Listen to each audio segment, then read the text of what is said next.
Cumprimentamos a todos com a paz de nosso Senhor e Salvador Jesus Cristo. Estamos iniciando mais um EBD na TV. Nós estamos, durante este primeiro trimestre de 2021, estudando nas revistas da CPAD, com o título O Verdadeiro Pentecostalismo, a atualidade da doutrina bíblica sobre a atuação do Espírito Santo. Comentarista da nossa lição é o pastor Ezequias Soares. E hoje nós estaremos estudando a lição de número 2, a atuação do Espírito Santo no plano da redenção. Eu sou o pastor Henrique, moro em Americana, São Paulo, antes morava em Imperatriz, Maranhão. Já estamos há quase 20 anos fazendo os vídeos, colocando no YouTube os vídeos de EBD. Estamos abrindo uma igreja aqui em Americana, São Paulo. Se você deseja nos convidar para estarmos aí com você, entre em contato conosco. Meu telefone ainda é o mesmo, DDD 99, telefone 991520454. Esse DDD 99 lá no Maranhão ainda. E aqui de Americana tem o telefone da minha esposa, a irmã Edna, o DDD 19 e o telefone 98448-2187. Se você deseja nos ajudar, aqui estão as contas. Nós temos aí a Caixa Econômica, do Bradesco, do Banco do Brasil. O Banco do Brasil é o nome da minha esposa. Então você nos envie qualquer quantia para nos ajudar a mantermos nosso ministério. Se você tiver alguma urgência, um pedido de oração urgente, então você entre em contato conosco. Nós temos um grupo de oração. Então você envia aí uma foto da pessoa, a doença que a pessoa tem, e nós vamos colocar nesse grupo de oração, porque nós estamos todos os dias orando, por cerca de 3 horas todo dia orando, e aí nós oramos por cada uma dessas pessoas. Nós pedimos a foto porque nós colocamos a mão em cima de cada foto dessa. Eu coloco na foto o motivo da oração e eu todo dia oro por essas pessoas. Então, cada dia, todo dia ali, estamos ali orando. E temos esse grupo que nos ajuda também a orar por essas pessoas. Graças a Deus, o Espírito Santo me escolheu para me dar os dons de curar. Então eu oro por muitas pessoas, elas são curadas, tanto presencialmente, quanto pela internet, WhatsApp e por telefone. Nós temos orado, muitas pessoas têm sido curadas. Glória a Deus. Nos lugares onde nós temos ido, geralmente são mais de 100 pessoas curadas toda semana. Então, por isso, nós estamos nos colocando a seu dispor, nos convide, e nós estaremos aí com você. Se você deseja conhecer mais do nosso Ministério de Curas, então você coloca aí no YouTube, coloca lá Pastor Henrique EBD na TV, coloca lá curas, aí vai aparecer, tem muitos vídeos aí sobre curas, as visitas que nós fazemos, e Jesus tem curado muitas pessoas. Vamos então à nossa lição, a lição número 2, a atuação do Espírito Santo no plano da redenção. Então, atuar significa que o Espírito Santo se manifesta, né? É uma manifestação, é um agir, é estar presente e atuando, fazendo alguma coisa. Então, nós vamos ver que na Trindade, para nós estudarmos sobre Deus, nós vamos estudar Deus aí, como estudamos na lição passada, um Deus só, sendo que em 3 pessoas, o Pai, o Filho Jesus Cristo e o Espírito Santo. Então, se você quiser colocar o contrário, não tem problema. Espírito Santo, Jesus, o Pai, não tem problema, porque é um Deus só, não existe. Aí um é primeiro, outro é segundo, outro é terceiro, um é mais do que o outro, isso não existe. É Deus, é um Deus só. Para nós entendermos, nós vamos estudando separadamente as pessoas para compreendermos melhor como Deus age, como ele faz as coisas, né? Não quer dizer que um separa do outro para fazer uma coisa. Então Jesus, quando estava aqui na terra, não deixou de existir Jesus no céu. Assim como o Espírito Santo está morando em nós atualmente, não quer dizer que ele deixou de estar no céu. Então veja só, nós vamos estudar que Deus planeja a redenção humana, planeja a salvação do homem. Quando ele fez isso? Antes da fundação do mundo. Então lá ele planejou. Por quê? Ele olhou para frente e viu que o homem pecaria, estaria em condenação. Então ele criou o plano de salvação. Neste plano de salvação deveria haver um homem na terra que nunca pecou, e este homem teria que aceitar que todos os pecados dos homens fossem colocados sobre ele, e este homem sofreria a condenação que estava sobre o homem, ele sofreria sobre ele. Qual a condenação do ser humano? Teria que morrer na cruz.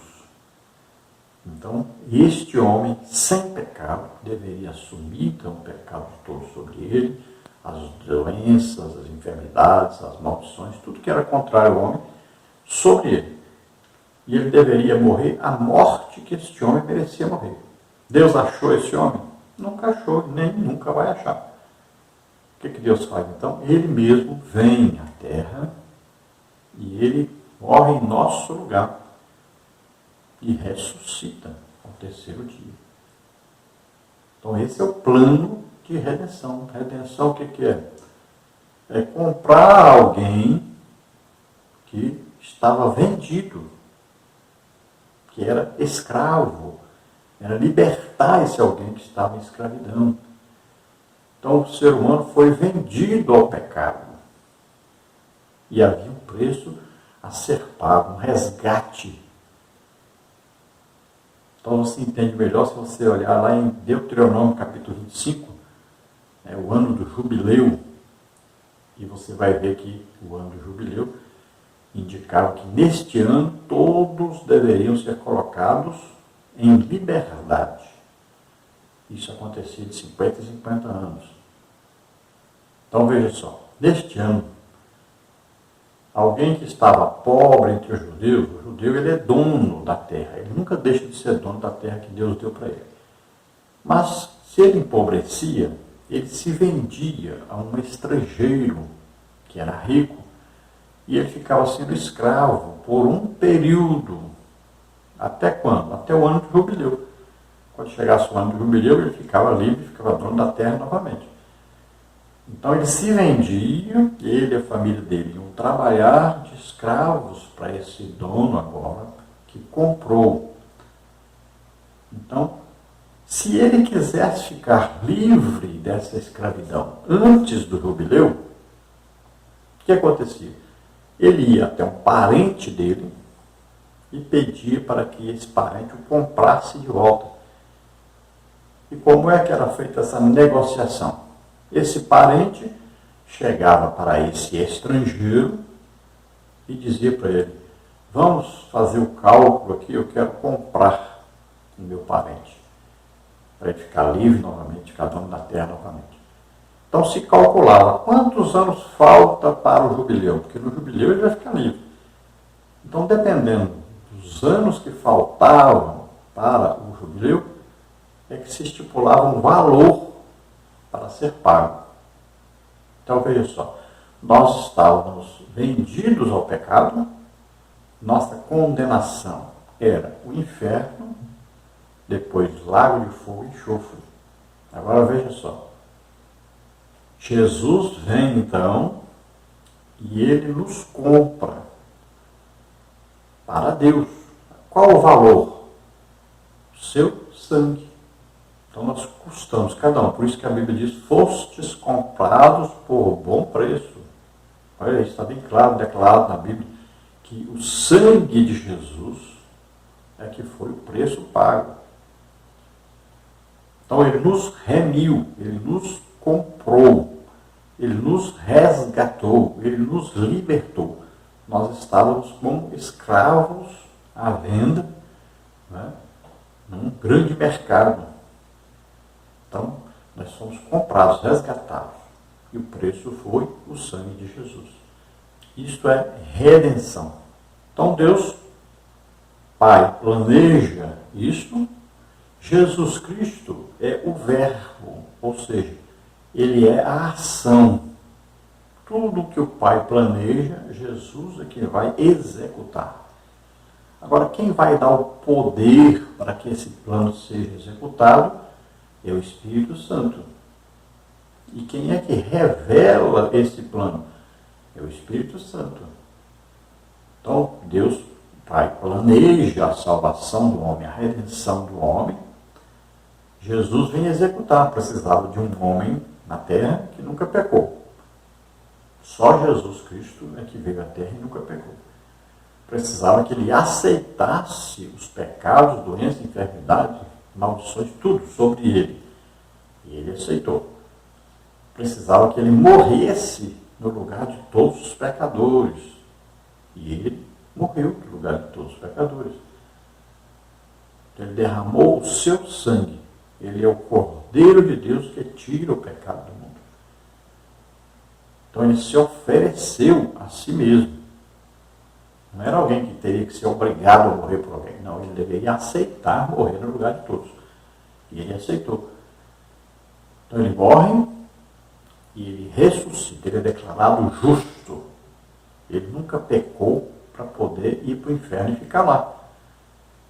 Então, em espírito, existe um julgamento. Então, em espírito, ele foi justificado.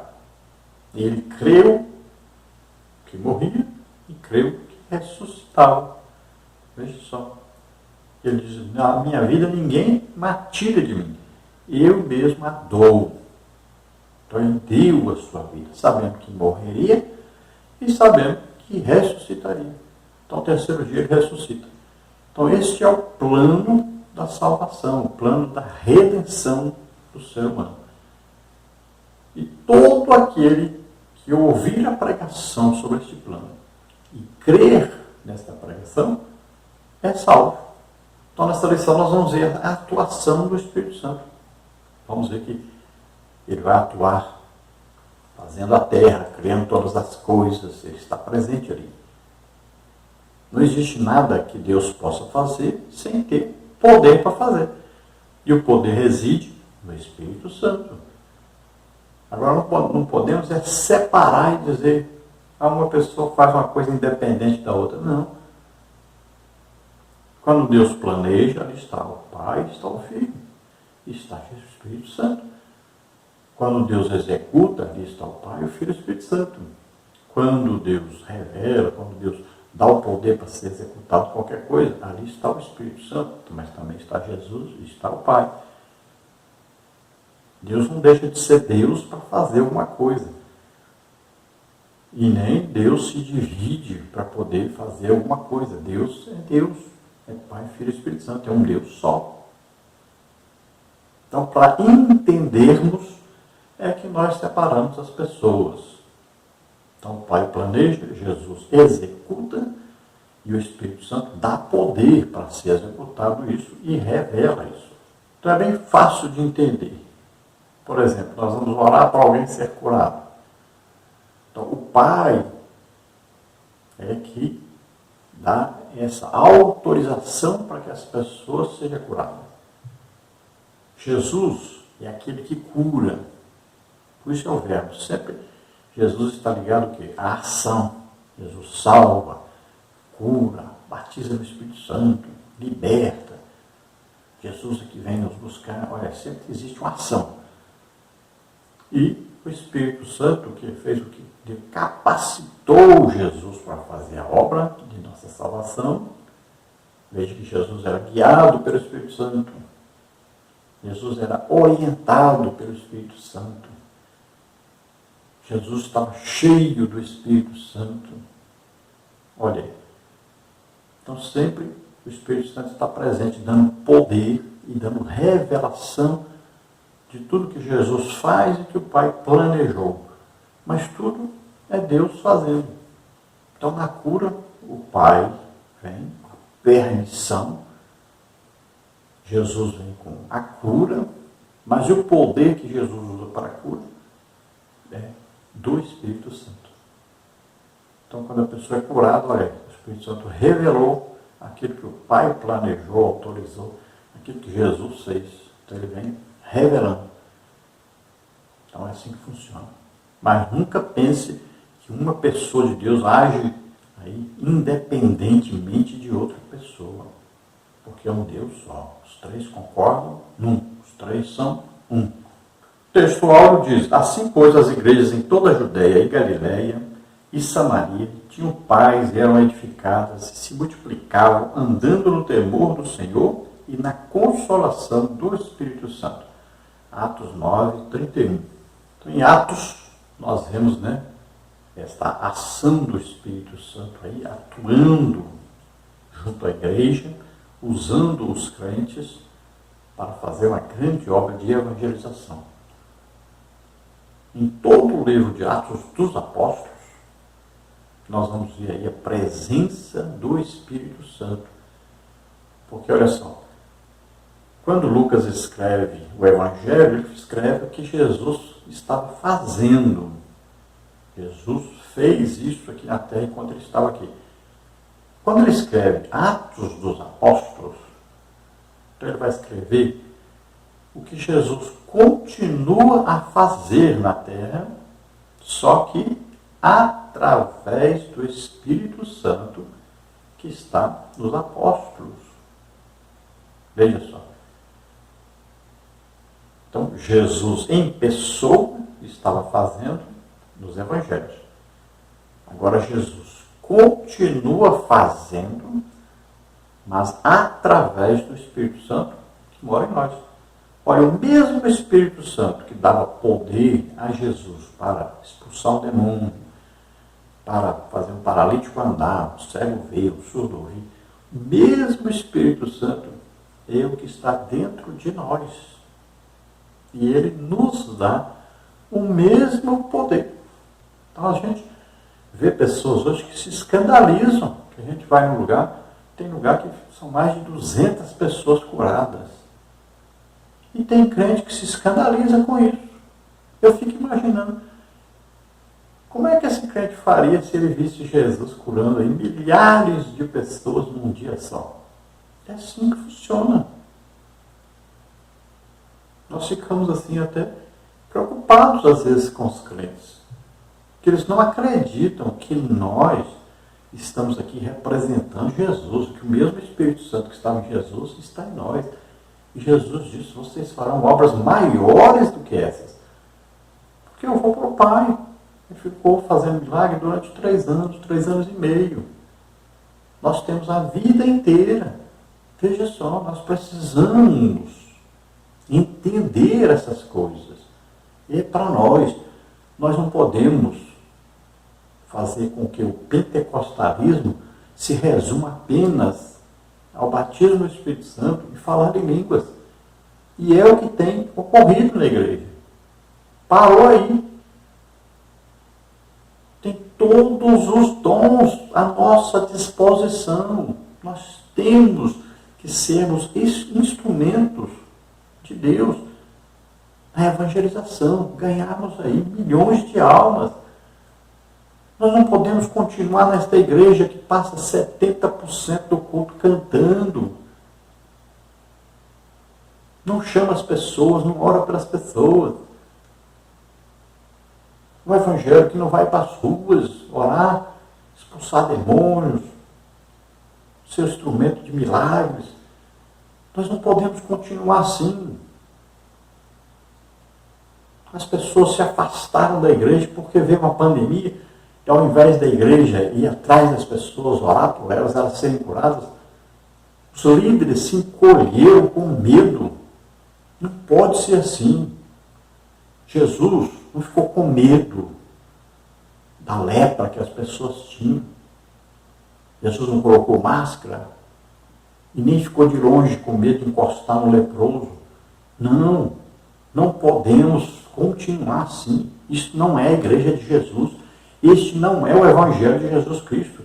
Esse Evangelho que está sendo pregado. Precisamos crer em Deus. Precisamos crer no poder de Deus. Precisamos ter fé em Deus. A verdade prática diz: a atuação do Espírito é contínua e dinâmica na igreja, na vida dos crentes, e os conduz desde a conversão até o final da jornada cristã. Então o Espírito Santo atua continuamente. É uma dinâmica, né? Um dínamo ali, né? Produz energia, né? Vem aquela água, passa ali pelo dínamo e produz energia elétrica. Veja só, o Espírito Santo vem através de nós, então ele vai produzir, ele vai dar o poder para ser feito as coisas, para ser executadas as coisas. Então ele dá esse poder, ele que fornece esse poder. E ele age através da igreja, através de cada um de nós individualmente, porque ele está dentro de cada um de nós individualmente. Então nós todos unidos, sendo usados nos dons do Espírito Santo, então vamos fazer uma grande obra para Deus. E ele atua tanto dando poder, quanto conservando a cada um de nós em intimidade, em união com Deus. Ele vai nos fortalecendo, consolando, exortando, edificando. Então ele vai nos conduzindo. E ele é dinâmico. Olha aí, ele vai fazendo, vai fazendo, vai fazendo. Vai crescendo, vai desenvolvendo, cada dia mais, vai crescendo. Não para, não volta, é sempre para frente. Vamos ver a leitura bíblica em classe, que está em João 16, 7 a 13. Todavia, digo-vos a verdade, que vos convém que eu vá, porque se eu não for, o Consolador não virá a vós, mas se eu for, enviar-vos-ei. E, quando ele vier, convencerá o mundo do pecado e da justiça e do juízo. Do pecado, porque não crê em mim. Da justiça, porque vou para meu Pai e não me vereis mais. E do juízo, porque já o príncipe deste mundo está julgado. Ainda tenho muito que vos dizer, mas vós não o podeis suportar agora. Mas quando vier aquele Espírito da verdade, ele vos guiará em toda a verdade, porque não falará de si mesmo, mas dirá tudo o que tiver ouvido e vos anunciará o que há de vir. Então veja que Jesus comunica aos seus discípulos que ele está indo para o Pai. Mas eles ficam preocupados. E agora? Quando chegava alguém fazer uma pergunta difícil, quem que respondia? Jesus. Tinha alguém aleijado, cego, surdo, mudo? Quem é que resolvia isso? Jesus. Veja só. Quando nós íamos para a Galileia, quem ia junto? Jesus. Íamos para a Judeia, quem ia junto? Jesus. Quem falava palavras, ensinava para nós a palavra de Deus? Jesus. E agora ele está dizendo que vai embora? Então eles ficaram preocupados, tristes. Mas Jesus disse: não fique assim. Eu vou preparar lugar para vocês. Quando estiver pronto, eu volto para buscar vocês, que eu quero que onde eu estiver, vocês estejam também. Agora, eu vou deixar com vocês Deus mesmo. Eu sou Deus, mas eu estou num corpo limitado. Só posso estar em um lugar de cada vez. E eu não moro dentro de vocês. Eu moro com vocês. Mas eu vou enviar o Espírito Santo. Ele estará com vocês. Vai lá de fora, com vocês. E em vocês. Ele habitará em vós. Estará dentro de cada um de vocês, individualmente. Então agora, onde estiver um filho de Deus, ali está Deus. Então Jesus não está limitado mais a alguma parte só. Agora ele está em toda a terra. Agora o corpo de Cristo não é mais um corpo humano num lugar só. Agora é a igreja, um corpo espiritual. O Espírito Santo habita dentro de cada crente que está no mundo inteiro, formando o corpo de Cristo, a igreja.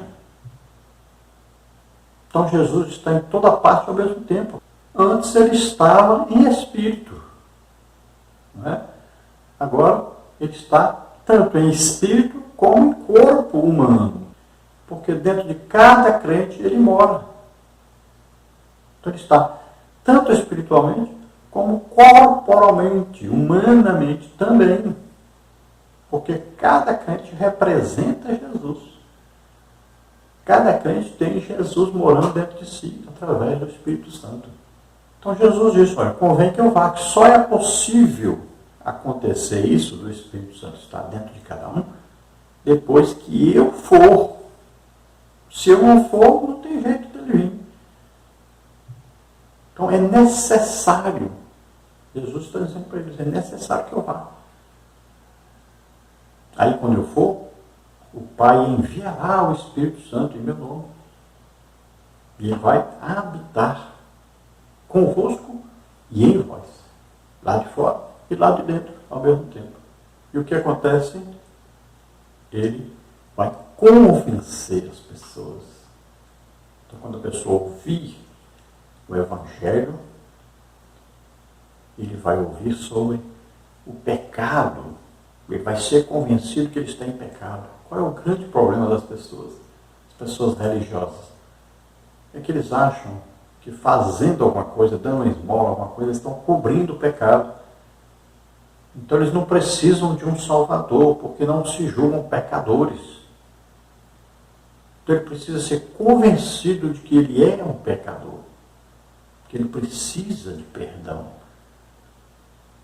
E esse é um trabalho que o Espírito Santo faz quando alguém ouve a palavra de Deus e se interessa por Deus. Então o Espírito Santo vem convencendo de que ele é um pecador e precisa de perdão, precisa de um Salvador. Então eles precisam acreditar que existe salvação em Jesus. Depois convence também da justiça. Justiça de Deus quer dizer que todos são iguais, todos são pecadores. Todos precisam de salvação, todos. Não importa quem sejam. Então Deus julga a todos igualmente. Então existe aí um julgamento. Então a justiça de Deus, a justificação, é através da fé em Jesus Cristo. Qualquer pessoa ouviu a pregação, creu nesta pregação, está justificado.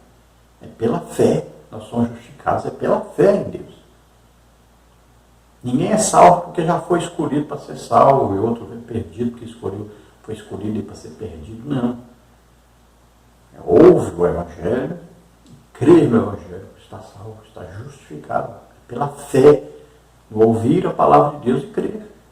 Olha, a fé vem pelo ouvir, e o ouvir pela palavra de Deus. Isso é bem claro. Olha aí Efésios capítulo 1. Em quem vós estáis? Em quem? Jesus Cristo. Quando? Depois que ouvistes a palavra da verdade. Que palavra da verdade? O Evangelho, que fala sobre a salvação. Aí, tendo crido nesse Evangelho aí, nós temos que crer, ouvir e crer. Aí, depois que nós cremos, o que acontece? Nós recebemos o Espírito Santo da promessa. Ele vem morar em nós. Nós estamos salvos. Então o Espírito Santo vem mostrando também, revelando o que? O juízo.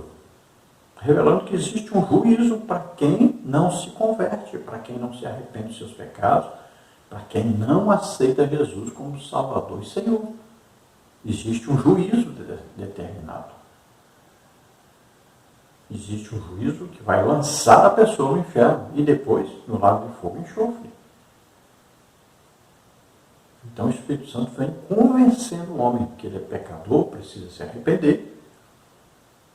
Convence que existe uma justiça, Deus não vai fazer a acepção de pessoas, não vai salvar ninguém só porque ele é bonzinho, né, pelas suas obras, né, mas pela fé. E existe um juízo preparado para aquele que não se entregar totalmente a Deus. E o juízo de Deus lança a pessoa no lugar onde a pessoa que ele ama está. O crente é justificado e vai para o céu onde Deus está. Mas o ímpio, ele ama Satanás. Então ele vai para onde Satanás vai, para o lago de fogo e enxofre. Já existe um juízo pré-determinado para ele, não tem mais jeito para ele. Então, o ímpio acompanha quem ele gostava, quem ele amava. Então, Jesus diz que quando o Espírito Santo vem a eles, ele vai guiá-los à verdade. A verdade é Jesus Cristo, é a palavra de Deus. E ele diz que o Espírito Santo os guiará para o quê? Para a salvação, através de Jesus Cristo. Vai mostrar a salvação através de Jesus. Só existe ir ao Pai através do Filho, Jesus Cristo. E ainda Jesus fala que o Espírito Santo ensinará a eles tudo que Jesus tem dito a eles. O Espírito Santo traz a revelação. Nós temos que ler, ele nos faz lembrar dessa leitura bíblica e nos revela essa leitura. Então nós vamos orando em comunhão com o Espírito Santo, ele vai nos revelando a palavra. Glória a Deus. Então nessa lição nós vamos ver os seguintes tópicos e seguintes subtópicos. No tópico 1, o Espírito Santo como promessa. Subtópico 1, a promessa messiânica. Subtópico 2, na antiga aliança. Subtópico 3, a promessa do Consolador. No tópico 2, o Espírito Santo consola e ensina. Subtópico 1, o Consolador. Subtópico 2, o Ensinador. Subtópico 3, o Ajudador. No tópico 3 temos o Espírito Santo reprova e convence o mundo. Subtópico 1, o Espírito Santo convence o mundo do pecado. Subtópico 2, o Espírito Santo convence o mundo da justiça. Subtópico 3, o Espírito Santo convence o mundo do juízo. Vamos então à introdução da lição. Aprendemos na lição passada quem é o Espírito Santo e agora vamos estudar sobre a ação dele no processo da salvação da humanidade e na edificação dos crentes. Jesus disse que não nos deixaria órfãos quando se referiu ao Consolador que está nos crentes. Vivemos essa experiência do Espírito no dia a dia. Então vimos na lição passada o Espírito Santo como pessoa. Agora vamos estudar sobre a ação do Espírito Santo para que nós pudéssemos ser salvos. E também vamos ver que ele participa da nossa edificação, consolação, exortação, né? E nos acompanha na nossa vida cristã. Então Jesus disse que não nos deixaria órfãos, ou seja, não nos deixaria sozinhos. Então ele vai, mas ele deixa um substituto, que é Deus mesmo. Jesus é Deus mesmo, e ele deixa Deus mesmo conosco. Jesus estava na terra como homem, mas agora ele envia o Espírito Santo, que vem morar dentro de cada crente. Então nós vivemos essa experiência. Nós vivemos como Cristo habitando em nós agora. Não é mais uma pessoa humana que nós vemos, mas agora, em Espírito, Jesus mora dentro de nós, através do Espírito Santo. Então, por isso que nós vamos pregar, ensinar, curar, tudo por quê? Porque Jesus mora em nós. Nós estamos representando Jesus. Então, continuamos a obra que Jesus começou. Tópico 1, o Espírito Santo como promessa. A salvação da humanidade foi um projeto do Deus Trino e Uno, planejado antes da fundação do mundo. Cada pessoa da Trindade exerce função específica no plano da salvação. E o Espírito é parte dessa história salvífica, juntamente com o Pai e o Filho. Tópico 1, o Espírito Santo como promessa. Subtópico 1, a promessa messiânica. A promessa existe porque existe um plano, e não é um plano qualquer. Isso envolve as três pessoas da Trindade, o Pai, o Filho e o Espírito Santo. 1 de Pedro 1:2. Deus anunciou diversas vezes e de diversas maneiras pelos profetas a vinda de seu Filho como Salvador do mundo. Romanos 1:2.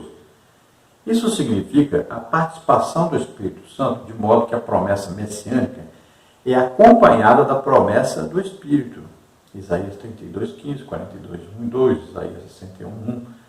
Confirmada no Novo Testamento, Mateus 12:18, Lucas 4:18-21. A salvação e a plenitude do Espírito são anunciadas de antemão no Antigo Testamento para todo o povo. Isaías 44:3, Joel 2:28-32. Então a promessa de que viria o Messias, o Salvador, é vista no Antigo Testamento através dos escritos, né? Os profetas usados pelo Espírito Santo já mencionaram a vinda de Jesus para nos salvar. Quem é que inspirou os profetas? Quem disse para eles? Para que eles pudessem escrever a esse respeito? Quem revelou o futuro para eles? E é uma palavra de quê? Palavra de sabedoria, né? É o dom do Espírito Santo, palavra de sabedoria. É revelar alguma coisa que vai acontecer no futuro. Então, eles revelaram coisas que aconteceram no futuro, inspirados pelo Espírito Santo. Então, o Espírito Santo inspirou para que eles escrevessem e depois ele vem trabalhando para que tudo acontecesse conforme estava escrito já. Então, o Novo Testamento vem confirmando o que estava pré-dito no Antigo Testamento. Ou seja, o que foi vaticinado no Antigo Testamento, o Novo Testamento confirma. Por isso que está escrito, e a Virgem conceberá e dará à luz um filho. Aí, quando Maria é visitada por um anjo, ele vem dizer para ela que estava escrito, e agora ia acontecer através dela. Ela era virgem, ela então cumpriu aquilo que estava escrito. Quando os soldados vão quebrar ali as pernas daqueles que estão crucificados, e não quebra a de Jesus, porque a Bíblia diz, para cumprir o que estava escrito, que nenhum osso dele seria quebrado. Olha aí. Isaías, por exemplo, né, é o chamado profeta messiânico. Então ele diz em detalhes muitas coisas a respeito de Jesus e o sacrifício de Jesus. Então aquilo ali foi tudo inspirado pelo Espírito Santo, depois se cumpriu. E Deus é detalhista, cumpre-se tudo nos mínimos detalhes. Olha, quando Jesus disse, eu sou o pão da vida, olha, pão nasce onde? Na padaria. Onde é que Jesus nasceu? Na padaria. Belém, Betlehem, que é o quê? Casa de pão. Jesus nasceu em Belém. Tudo com Deus é assim, nos mínimos detalhes, tudo se cumpre, tudo tem sentido. E o próprio derramamento do Espírito Santo também foi vaticinado, foi dito no Antigo Testamento. Joel 2,28, né? Vemos Isaías aí, por outras línguas falarei este povo, né? Por línguas estranhas falarei este povo, por lábios gaguejantes, né? Existem várias traduções. Tudo falando de línguas, batismo do Espírito Santo, de derramamento do Espírito Santo. Então já estava escrito. Tudo isso que está acontecendo, né? Tudo estava escrito. Então tudo que ia acontecer com Jesus para ele nos salvar, já estava escrito. Era o plano de redenção. E quando vem o Novo Testamento, esse plano é cumprido, é realizado por Jesus Cristo. Quem dá o poder para Jesus realizar é o Espírito Santo. Quem revela esse plano para nós é o Espírito Santo. Então, sobre o tópico 2, na Antiga Aliança, há uma diferença da atuação do Espírito Santo antes e depois do Pentecostes. As múltiplas manifestações do Espírito são conhecidas desde o Antigo Testamento. E uma delas era a capacitação de pessoas para obras específicas, como a de profeta, Números 12:6, ou a de liderança, como está em Juízes 6:34, 1 de Samuel 16:13. Essas habilitações eram espirituais. Profecias, Números 11:25. Revelações, Ezequiel 8:3. Milagres, 1 de Reis 18:12. Também aptidões individuais, artísticas, Êxodo 31:3. E habilidades para liderança militar e política, como está em Juízes 3:10, Zacarias 4:6 e 7. Então existe diferença da atuação do Espírito Santo no Antigo Testamento e da atuação do Espírito Santo no Novo Testamento. Vamos ver, por exemplo, os dons do Espírito Santo. Todos os dons do Espírito Santo que são manifestos pela igreja existiram no Antigo Testamento? Houve manifestação deles no Antigo Testamento? Sim. Mas existe a grande diferença, olha bem. Elias Sabemos que Elias fez por volta de 7 milagres, Eliseu aí 14. Mas olha só a diferença grande que existe. Hoje, um crente, num dia só, pode aí ser usado para 100 milagres num dia só. Olha que grande diferença. Naquele tempo, o que acontecia? O Espírito Santo vinha para uma determinada ação através de alguém, ele acabou de fazer aquilo, ele voltava. Depois, vinha para usar de novo, e usava, voltava. Ele não ficava residente na pessoa. Hoje é diferente, ele reside em nós.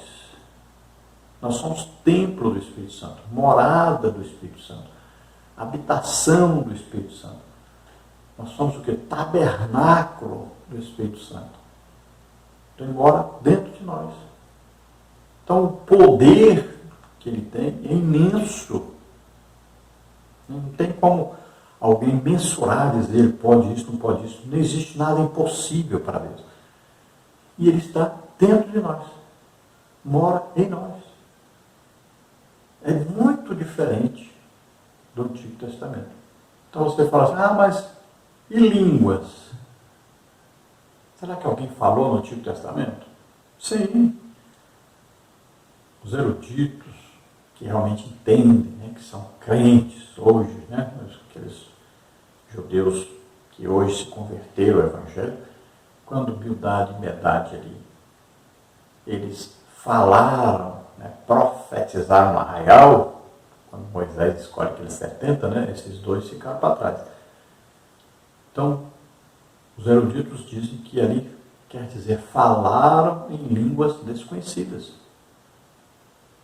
Quer ver outra manifestação de língua desconhecida? Aquela língua escrita na parede, lá no rei Belsazar, aquela língua ali é uma língua desconhecida. Ninguém poderia decifrá-la. Olha a interpretação de línguas aí. Daniel foi lá e interpretou aquela língua. Ele disse o que estava escrito, mas estava escrito numa língua que não era conhecida em parte nenhuma do mundo. Então, se nós olharmos, estudarmos bem direitinho, todos os dons do Espírito Santo se manifestaram no Antigo Testamento. Olha aí, dom da fé, ressuscitar morto. Aí Elias, Eliseu, ressuscitaram morto? Sim. Então veja só, as manifestações do Espírito Santo existiram, mas em menor quantidade no Antigo Testamento. Porque o Espírito Santo não morava, não era residente na pessoa, não era residente no profeta, não era residente no rei, não era residente em ninguém.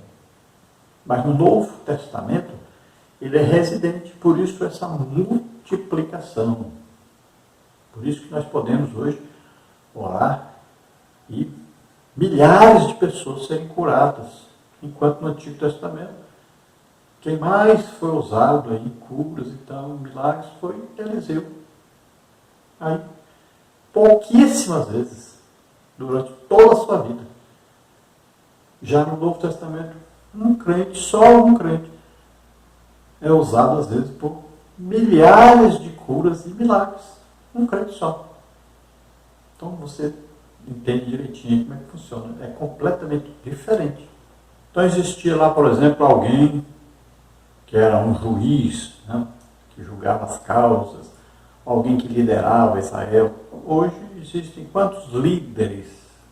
Milhares de líderes. Né? A igreja está aí com milhares de líderes. Então a atuação é diferente. Subtópico 3, a promessa do Consolador. A vinda do Consolador estava associada à volta de Jesus ao céu. Convém que eu vá, porque se eu não for, o Consolador não virá a vós. Versículo 7. Isso porque o cumprimento dessa promessa estava vinculado à obra expiatória do Calvário. Atos 2, 32 e 33. Jesus disse também que tinha muita coisa para ensinar aos seus discípulos, mas eles ainda não estavam preparados para ouvir. Não poderiam suportar mensagens sem a ação do Espírito Santo. Jesus precisava voltar ao Pai para possibilitar a vinda do Consolador. Então, veja que Jesus diz que é necessário que eu vá. Porque se eu não for, o Espírito Santo, o Consolador, não virá. Então, veja só, era necessário. Não tinha como coexistir né? Jesus como pessoa e o Espírito Santo morando dentro dos crentes. Primeiro, ele tinha que realizar a obra, aí existiria a conversão, o novo nascimento, aí o Espírito Santo viria morar dentro de cada um.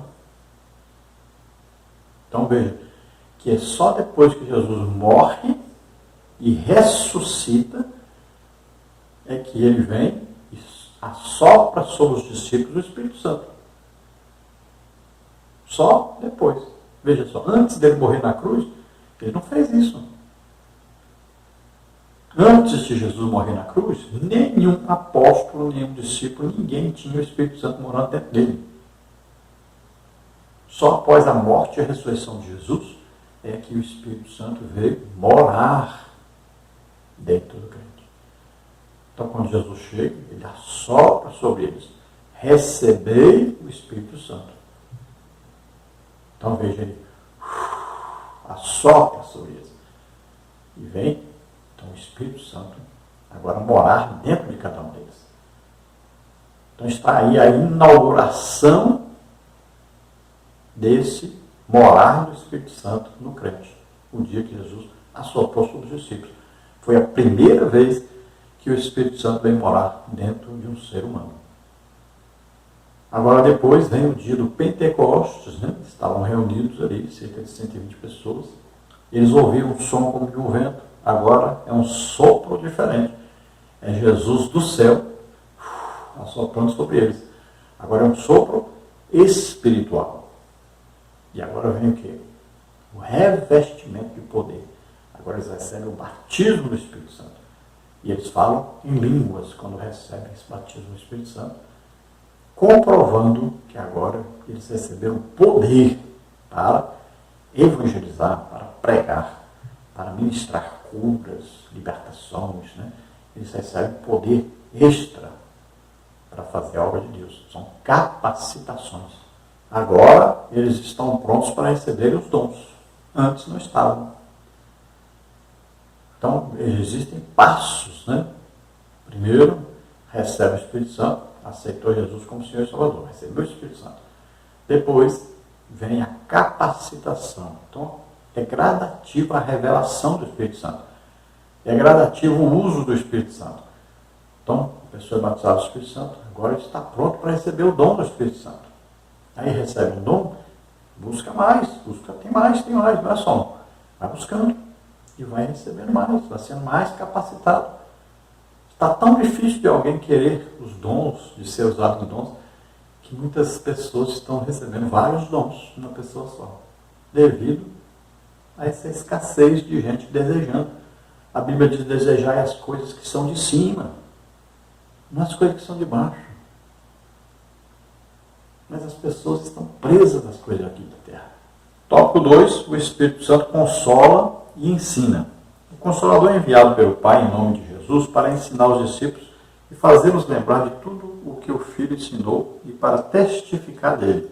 Então, tópico 2, subtópico 1, o Consolador. Vimos na lição passada a base bíblica da consubstancialidade do Consolador, o Espírito Santo com o Filho. O termo grego parácletos vem da proposição para ao lado de próximo e do verbo kaleo, chamar, convocar.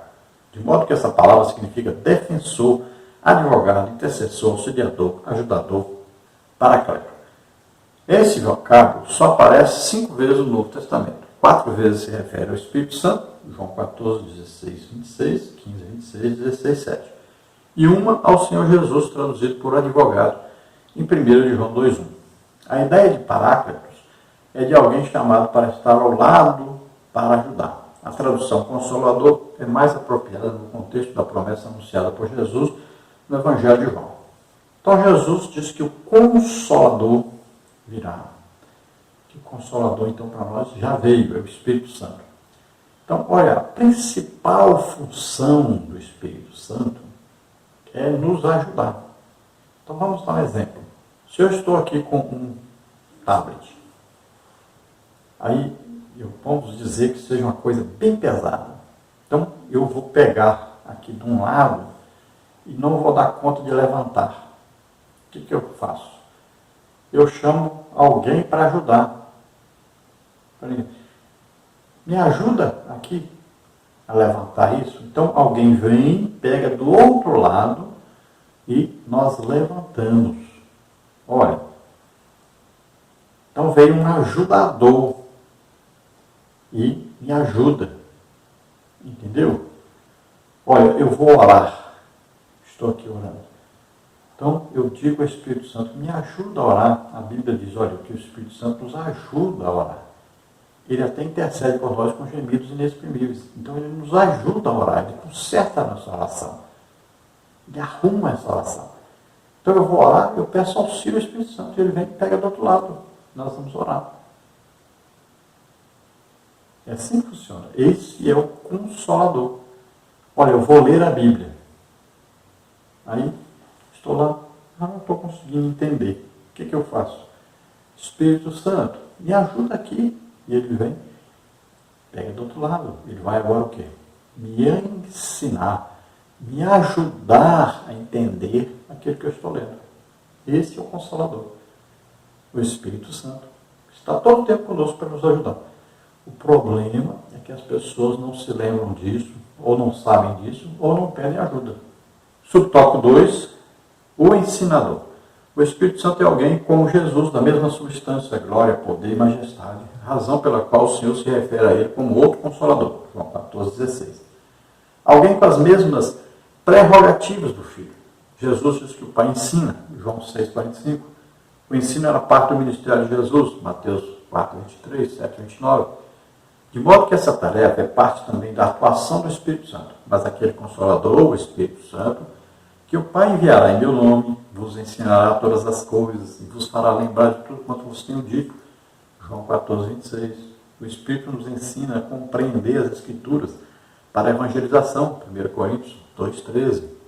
E aqui nós podemos acrescentar, né, que João diz que nós não necessitamos que ninguém nos ensine, porque a unção do Espírito Santo permanece em nós e ela nos ensina todas as coisas.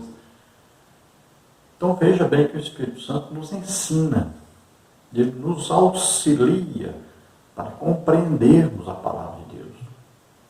Pouca gente usa isso, pouca gente entende isso. Então a maioria das pessoas, tudo que ele quer aprender sobre a Bíblia, ele pega livros, e mais livros, e mais livros, e aí só estuda aquilo que está nos livros.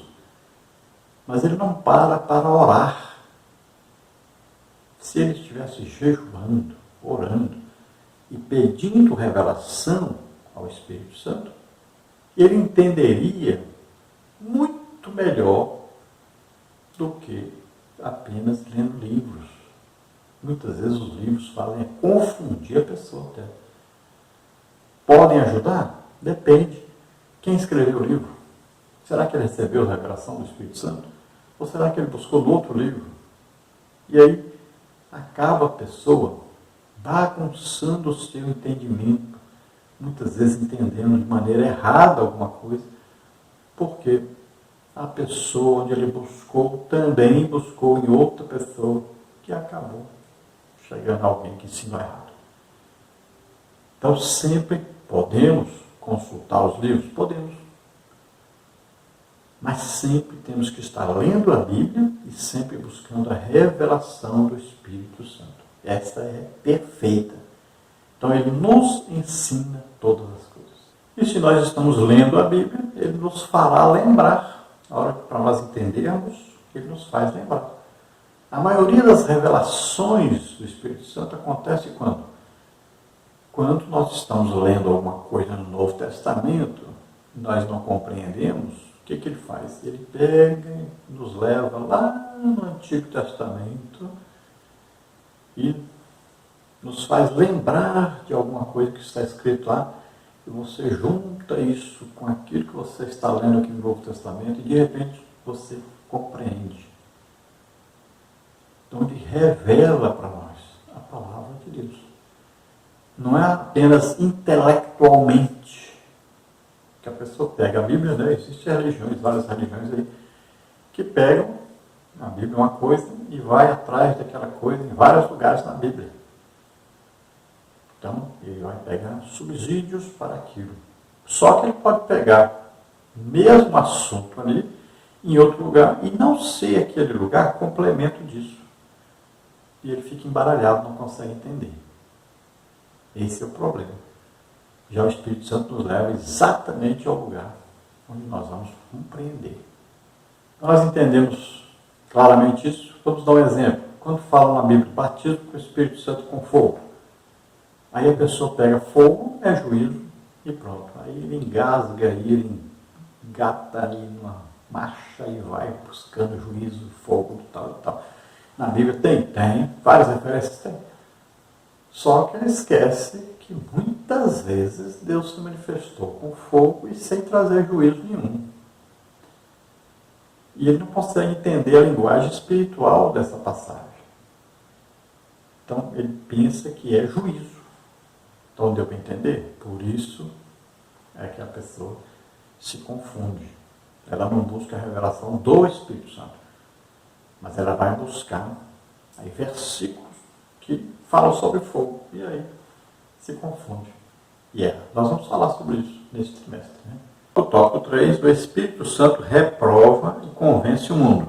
Uma vez realizada a obra da redenção, o Espírito veio para convencer o mundo do pecado, da justiça e do juízo. A salvação está à disposição de todos, mas há necessidade de alguém persuadir a humanidade. Esse alguém é o Espírito Santo. Sobre o tópico 1, o Espírito Santo convence o mundo do pecado, versículo 9. A ideia do verbo convencer é persuadir. Isso é observado em outras passagens no Novo Testamento. João 8,46, 16,8, 1 Coríntios 14,24, Tito 1,9. É o Espírito Santo que convence ou persuade o mundo do pecado. Jesus diz pecado e não pecados. Isso porque ele não está falando de alguns pecados ou transgressões específicas, Romanos 3,23, mas da incredulidade. Isso é o pecado. Do pecado porque não creem. Antes mesmo que alguém cometa alguma coisa, Jesus havia dito que tal pessoa já estava condenada. João 3,18. É o Espírito que torna as pessoas conscientes do seu estado de miséria espiritual e as leva a conhecer o Senhor Jesus Cristo como seu Salvador. Tito 3,5. O Espírito Santo não vai obrigar a pessoa a se arrepender, a aceitar Jesus como Senhor e Salvador. Não. O Espírito Santo não faz isso. Quem conhece mais do Espírito Santo entende claramente que o Espírito Santo nunca obriga. Ele nunca faz à força alguma coisa. Mas tudo é concedido. Né? Então nós queremos, então ele age através de nós. Nós não queremos, ele não age. Então ele fala, mas nós estamos atentos para ouvir? Nós ouvimos. Nós não estamos atentos? Não ouvimos. Por isso, muita gente ouve o Evangelho, não dá crédito e pronto.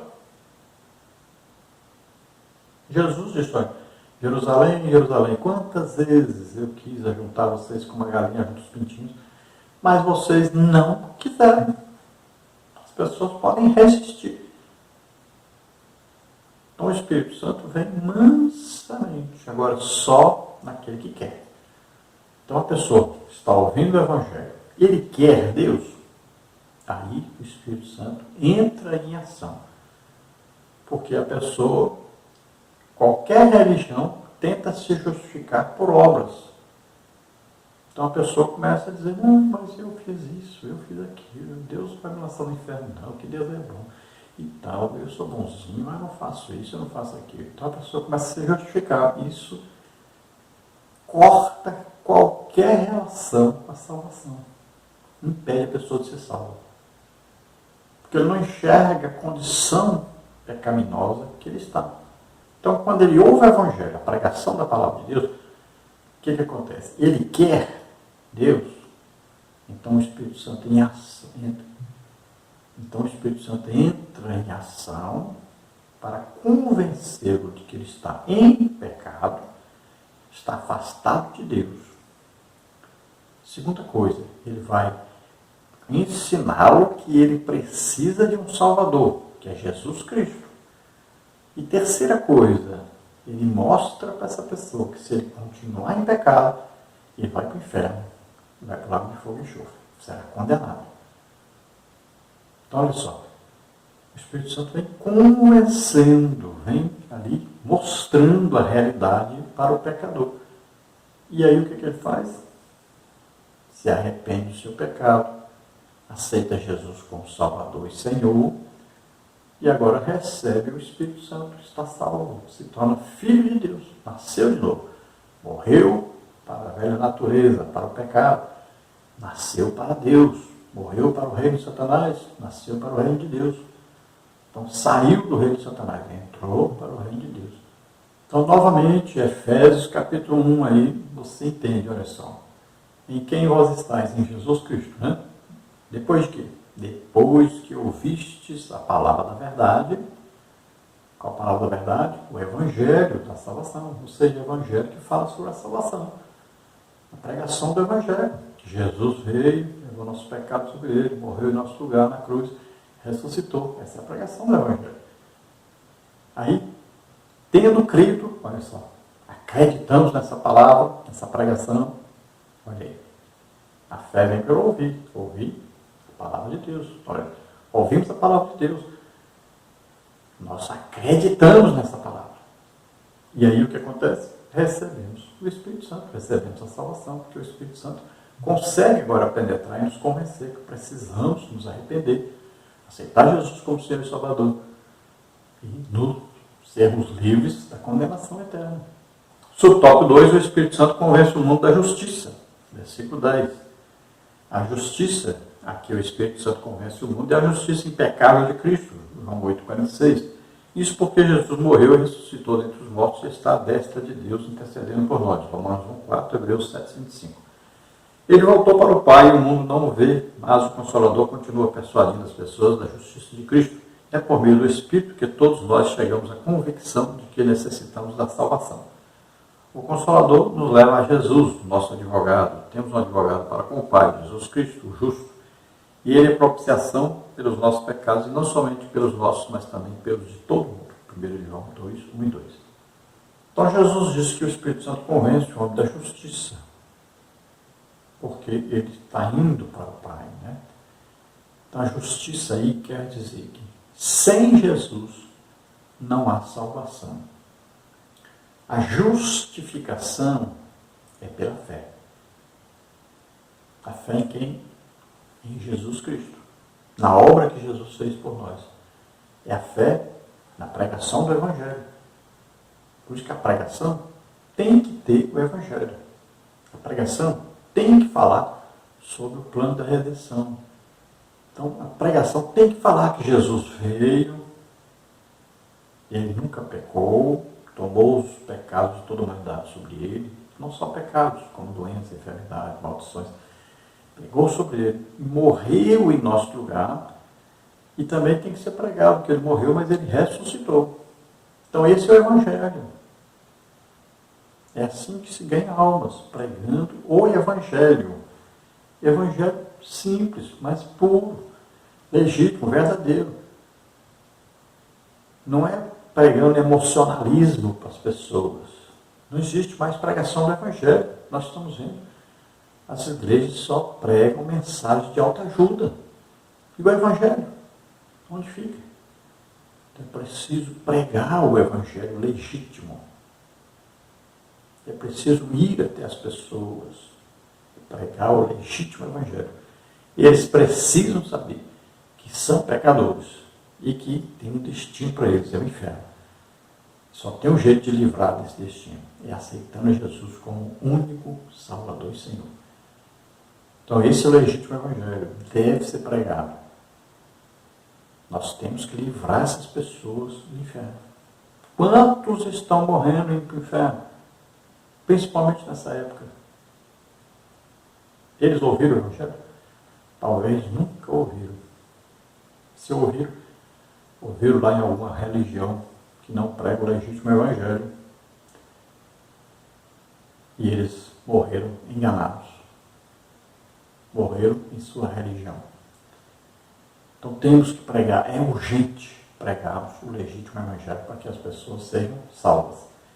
Então o Espírito Santo vai mostrar que existe uma justiça de Deus. Existe aí na justificação pela fé. Ouvimos a pregação, temos fé em Jesus, que Jesus morreu em nosso lugar. E aí somos justificados.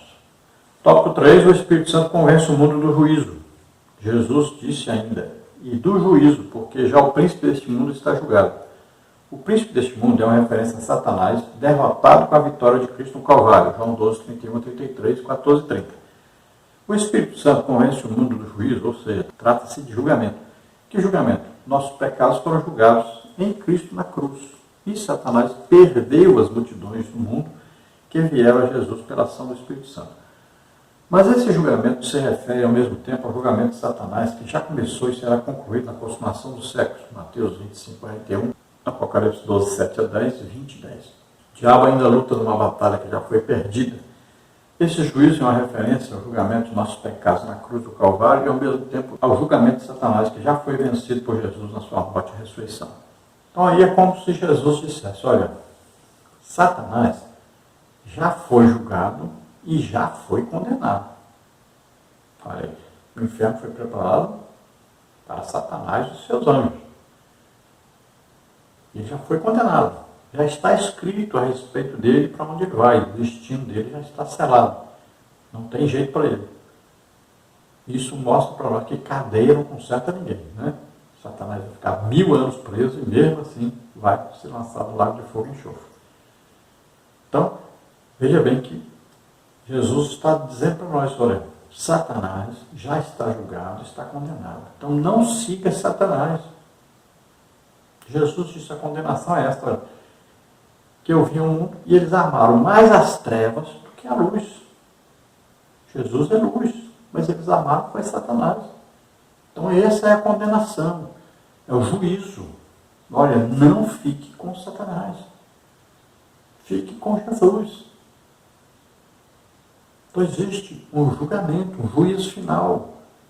E esse juízo final já começa se a pessoa morrer antes do arrebatamento. Olha aí.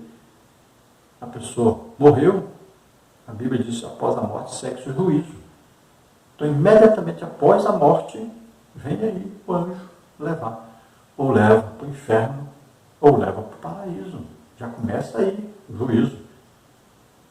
E depois, o crente, tribunal de Cristo, viver eternamente com Deus, Nova Jerusalém. E o ímpio vai comparecer no juízo final para ser lançado no lago de fogo e enxofre. Então, enquanto estamos vivos, temos que tomar cuidado, porque existe um juízo determinado sobre aquele que vive no pecado, que não está em Cristo, que não aceitou Jesus como Senhor e Salvador e não perseverou nessa fé. Porque também você pode ter aceitado Jesus como Senhor e Salvador, mas agora está vivendo em pecado.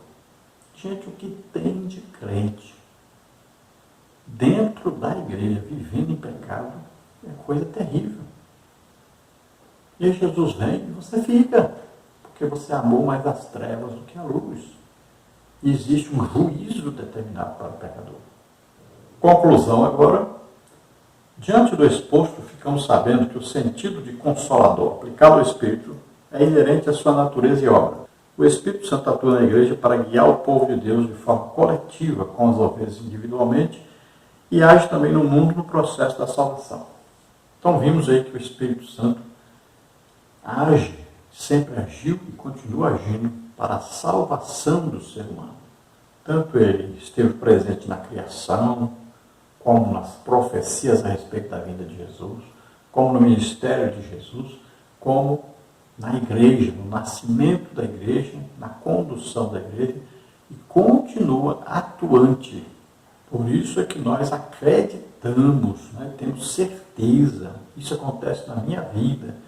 Ele está presente e atuante. Jesus pregava, ensinava, curava. Mesma coisa acontece comigo hoje. E acontece com você. Então ele está atuante na vida da igreja, na vida de cada um, independentemente. A igreja é formada por várias pessoas salvas. Cada pessoa tem o Espírito Santo morando em si. É individual. E todos juntos formam o corpo de Cristo na terra, a igreja. Então, além de dar poder à igreja, o Espírito Santo também conduz a igreja. Conduz a noiva para o noivo. Ele está presente e atuante na igreja, consolando, edificando, exortando. Todo o tempo presente para conduzir essa noiva ao noivo. Jesus está chegando. Quando ele vier, o Espírito Santo vai conduzir a noiva ao noivo. Glória a Deus. Então esteja pronto, esteja ocupado fazendo a obra de Deus, esteja lendo a Bíblia, orando, jejuando, esteja evangelizando, esteja pronto. Jesus está chegando. Glória a Deus. Vamos orar agora. Se você deseja aceitar Jesus como Salvador, Senhor, você ouvindo essa palavra, você vendo aí, assistindo o vídeo, você decidiu entregar sua vida para Deus. Então faça isso agora. Vamos orar agora e você recebe o Espírito Santo agora, imediatamente. Se torna filho de Deus. Se você está doente, está enfermo, creia. Você será curado agora. Jesus cura você agora. O poder do Espírito Santo vai entrar em ação e você será curado. Vamos orar agora. Pai querido, em nome de Jesus, aqui estão essas vidas que se chegam a Ti, arrependidos dos seus pecados, entregando suas vidas a Ti. Espírito Santo entra em ação agora, convencendo-nos do pecado, da justiça e do juízo, salvando-nos agora. Toda doença, toda enfermidade, agora solta essas vidas em nome de Jesus. Vem sobre eles, Senhor. Solta. Em nome de Jesus. Toda doença, toda enfermidade, vai soltando essas vidas agora. Vai saindo em nome de Jesus. Toca, Senhor. Senhor, dá pulmões novos a essas pessoas, rins novos, filhos novos. Em nome de Jesus, vai, Senhor, trazendo salvação, libertação, cura agora, em nome de Jesus. Solta essas vidas, recebe o teu milagre em nome de Jesus. Covid-19, solta agora em nome de Jesus. Toca, Senhor, essas vidas. Glória a Deus, aleluia.